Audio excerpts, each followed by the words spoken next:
Scalpel. Forceps. Action. Action!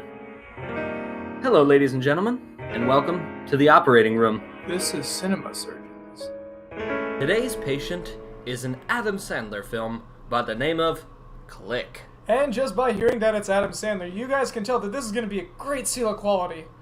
Well, if it was perfect, it wouldn't be here now, would it? For it is not the healthy who need a doctor, but the sick. Let's make the incision. Let's get into the film history and production.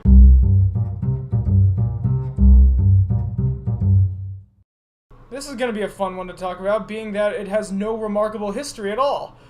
The film did okay when it came out financially. It made a little bit over double its budget, which in Hollywood terms is just enough to be a success, so it was just bottom line success. However, it was panned critically when it came out, and none of the crew really reacted very well to it.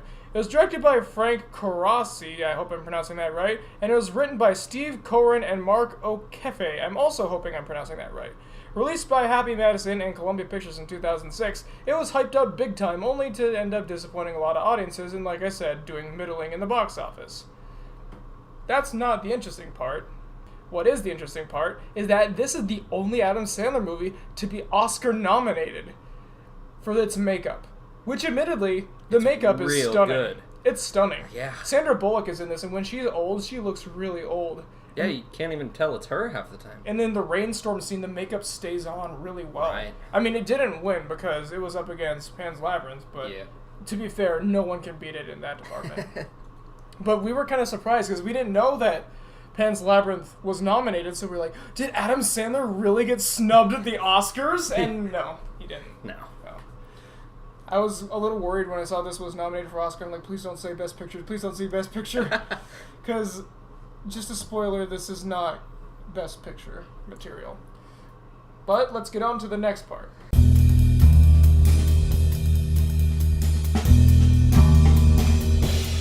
It starts out with Adam Sandler's character, Michael, defending some Twinkies. His kids are pretty disappointed that they don't get to eat Twinkies. They're his special stash of Twinkies. Don't forget, Twinkies. Okay, so he can't find the right remote to watch some Saturday morning cartoons with his kids, and he accidentally turns on a bunch of stuff, and it just makes him angry. So, you see later that he actually has to go to work on this day, and it's a weekend, and he's like, man, and you realize that he's a dad, too busy for his kids because he's being an architect off at this bigwig company. Never heard of that before. So, he decides, once he gets home, because he keeps using the wrong remote again, to go get a universal remote because his kids have been talking about it.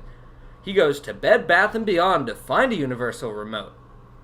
So, he decides to lay down on one of the beds for a little bit, and he's kind of confused at where it would be, and then he sees a mysterious door that says Beyond on it.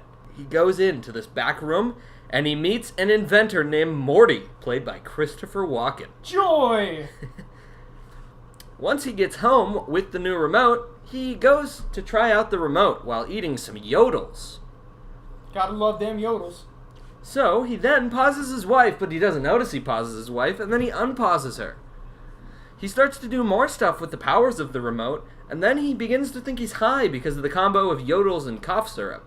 But he figures out later that he's not, because he tries to fast forward his dog when he takes him out to go to the bathroom. And then he does. And he's like, whoa, this is crazy. So then it cuts to the next morning. He's having breakfast with his wife and her friend. And her friend is being kind of annoying because he was making fun of her. It was kind of a mutual meanness. So he mutes her. And that's another function of this remote. Then he goes outside to go to work, and he sees the neighbor kid, who's a recurring character, he's kind of a bully to his kids, playing with a Robo Sapien by Wowie Electronics. And then he promptly runs over it with his car because he's a real jerk to this bully kid, which, I mean, the bully is a bully. But, it's technically child abuse. He then goes back to Morty at Bed Bath & Beyond to see more about this remote controller because he's like, whoa, this actually works, am I crazy? And he thinks he's on a TV show. But Morty's like, nope, you're not. And he tells him that he can visit the main menu of his life. He then travels through a few scenes that are colorful, including his parents creating him, per se. Yep. His actual birth from a point of, like, a POV shot. That was fun to look at. And then his childhood, filled with Hostess cupcakes and Mount Olive. Oh, those are the days where I would just do nothing but eat Mount Olive spices. I don't know. What does Mount Olive do? I'm not sure. Then, he ends up going back home. He's no longer in the menu of his life. And he pauses time because the bully kid keeps throwing the ball to his son, and his son can't catch because presumably he's not there to teach his son to catch. So he pauses time when his son throws the ball and aims the ball right at the bully kid's face. And then he unpauses time and it hits him in the face. This was... I don't want to say that it was funny, but it kind of was. The problem was that it is a child getting hurt. I mean, not really. It was executed well. It was executed well. The timing was very good. I mean, who doesn't love child pain? I love it. Alright. Then he figures out he can skip chapters in his life. So he's like, that's awesome. And he kind of messes around with that a little bit. And then he calls Morty. And then Morty is mysteriously at his house. And that's when you know, if you didn't already figure it out, that Morty, there's something up with him. And then Morty talks to him for a little bit about all the powers of the remote and how not to abuse it. But he doesn't really listen.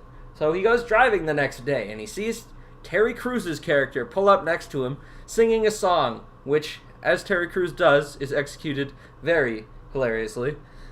Later, he goes to a business dinner and uses translation and volume on the remote functions to see what the Chinese businessmen he's working with are saying. Then he decides, in order to make the deal, to tell them to cut some of the things that he had in his plans and go to TGI Fridays to have some Jell-O shots.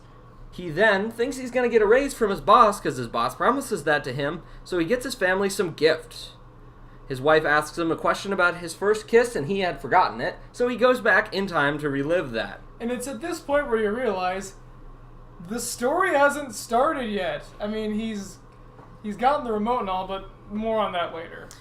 So, he relives his first kiss, then he uses the pause button to mess with his boss because his boss didn't give him a raise, so he keeps slapping him and he does some other immature things. Then he fast forwards to his promotion, which was actually about a year in the future. And he's thinking, oh no, my controller malfunctioned because it skips again. And then Morty appears to Adam Sandler's character and tells him that the remote remembers all the choices he's made in the past and it repeats them. So it has an automatic fill setting. So if he had fast forwarded through showering per se, which he did, that means all showers will be fast forwarded through. And if he gets a promotion or hears of a promotion, it skips to his next promotion. He then tries to destroy the remote when he gets home because he doesn't want to miss so much of his life. But he figures out it can't be destroyed or thrown away. It always comes back. He avoids all of his triggers pretty successfully the next morning. He doesn't take a shower. He doesn't really get dressed. He just wears a bathrobe. And he bikes to work instead of driving because he started to fast forward driving. But when he talks to his boss, he accidentally skips to his next promotion. Now this is about, I think, 10 years? 10 years. It was 10 years in the future. He's now this huge, he's honestly fat, and his family has changed. His son is fat, his daughter's dressed a little bit revealingly, and his wife is actually dating his son's old swim coach now, and he didn't realize, but they're actually divorced. He gets into a big fight with the two of them, and their new dog pushes him over into a wall and he goes into a coma. Or after he wakes up from the coma, he sees his son is successful but going down the same path as him, and then he realized that his dad had died and he missed it. And since everything was skipping, well, he didn't really get to live those moments, and it just automatically defaulted to what he chose. It was on autopilot, as they say in the movie, which meant that he barely spent any time with his family. That's why all this bad stuff is happening to him. So he decides he wants to go to a happy moment because he's really sad about his dad dying. So he goes to his son's wedding, but when he decides to dance, he has a heart attack. He wakes up on the operating table, and he realizes how similar his son is to him in that he prioritizes work over family. And you may be thinking, this kind of sounds like a different movie. That's because it is. It kind of is. The movie changes, but again, we'll get to that. We don't want to get really far in. We're barely cut into the body yet. He decides to run out after his son after he leaves to try to convince him that family comes first. And he runs out into the rain, and he falls over, and his whole family gathers around him, and he tells them the importance of family. Family comes first. And then he dies. But before you think that it just became kind of a somber tale, don't worry. It was all a dream. Can you say what my reaction was when I first found that? He was really frustrated. He was like, "What? Are you serious?" Yeah. So, it was all a dream. He goes back to normal life, and he makes up for the mistakes he had.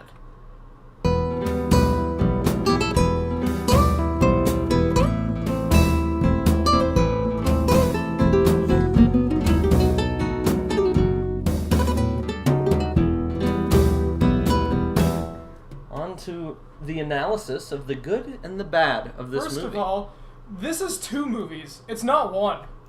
Agreed. The last third is an entirely different movie. The first stuff is just typical lame Adam Sandler fare. But then once he goes into the future, it becomes a completely different movie.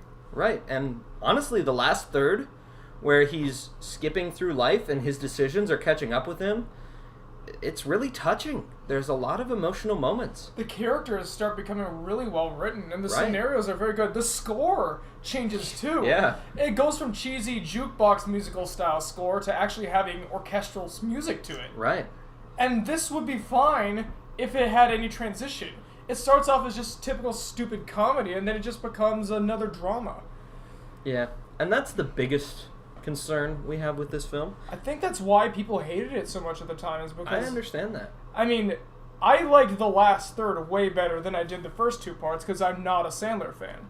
But I think that the audience who watches Sandler's films were not expecting nor appreciating the last bit. And I don't think that really helped in its reception. There were a few other things, like bad child actors, which, with the exception of the bully, he was kind of good, and he was pretty funny at times, actually. Yeah. The other 2 kids, specifically the little girl, were not good. Racist stereotypes. Courtesy of Rob Schneider at playing an Indian Arabic prince. It was supposed to be an Arab, but he had like an Indian accent sometimes. I don't know. I don't want to talk about it. That's just typical Adam Sandler stuff. And there's more racist stereotypes in the movie, but... Also, the characters are really, really bland.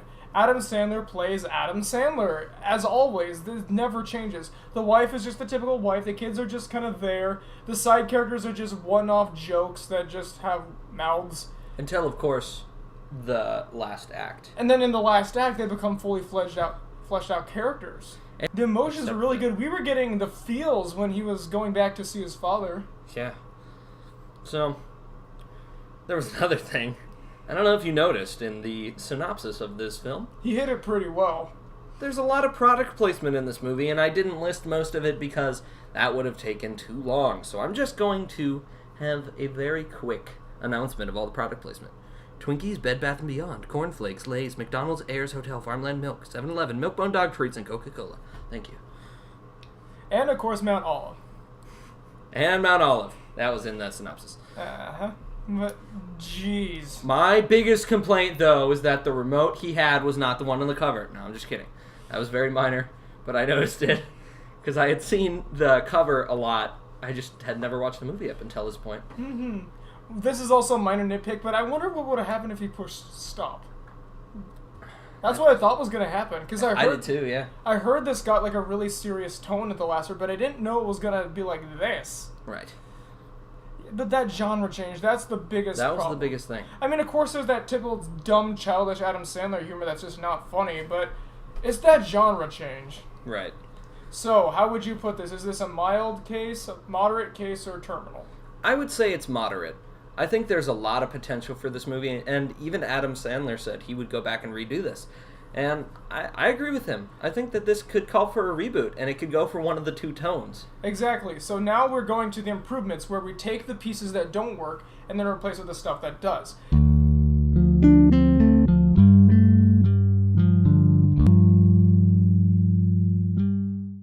Now, some of these things, like the product placements and the humor, can all just be changed. Right. But here's the thing. You don't have to make Click just a drama. Now, it would be awesome to make the movie a drama, because here's the thing. Even though the idea is not really original, because like Twilight Zone did it and everything, and Jimmy Neutron and whatnot. They still have really good ideas. Imagine if this was a drama and the characters had a little bit more time to be fleshed out. Right. The dad stuff at the end was very well done, but it could have been better had we actually gotten to know the character a bit more. But with the drama, they actually would have been able to build up these characters to be more than just stereotypes or one-off gags. Then that would have really hit home. Or if you want to go the comedy route, there's that part in there where it's the saving it remembers everything that you did, which, by the way, that is a great concept that they really followed through on. That is an awesome concept. So imagine a comedy where Adam Sandler or something is trying to avoid all these triggers, and like I thought that was what it was gonna be. So he can't wear like flip flops, and he's got to wear shorts, and he's got to do all these crazy things to keep up with it. Exactly, and then maybe to escalate the thing, he has to keep doing all these things and adding more triggers, so it gets crazier and crazier. It could have been a big building thing. Right. You had two opportunities, but I think Adam Sandler, or whoever it was that decided to do this, wanted to have their cake and eat it too, so they made it both, but that doesn't work. Well, admittedly, the last little bit is good, but it doesn't make the movie as a whole good, because it ultimately actually hurts it by having that good part in there. Not only does it make the earlier parts look worse upon rewatch, but it also makes the film entirely inconsistent, and it makes sure that nobody is going to be able to find appeal in it because it has no audience it's aiming for. It's one of those films that apparently is trying to please everyone, but just can't please anybody. Right. And just with one little fix like that, just keeping the genre straight on, I think this movie could have been very, very good. Maybe a couple recasts, like The Kids. Yeah. I know it's an Adam Sandler movie, but I kind of wonder what it'd be like if Jim Carrey or Robin Williams were in this, but I don't know. I'd say keep Sandler in. He's a little diseased, but I think with a little bit of medicine, he could be fixed. And he does a good job sometimes. And there are a few questions that are raised, plot holes. Now, it's really hard as a writer to look at all of these plot holes and think of all of these things that people are thinking. So these are very minor, and I wouldn't say that they need to be improved too much, but why wouldn't you just pause for certain things? Or why wouldn't you press the stop button to, I don't know, maybe that stops all of the changes you had. Exactly. I mean, he always says, I'm too busy, I'm doing work. Why doesn't he just pause it, do the work then, and then unpause it, and then go hang out with his kids? Simple fix. Also, at the end, there's things like where he just doesn't go for that promotion and it's just never mentioned. There's no repercussions to that. Right. Also, is he the only one that can see the remote's effects? That's not made very clear. And those are little things that could be improved by very little bits of exposition. The Morty character could explain it, or Sandler could explain it somehow. He could be like, "Don't you see that?" to his wife when he shows a sports channel at one point when he's talking to her.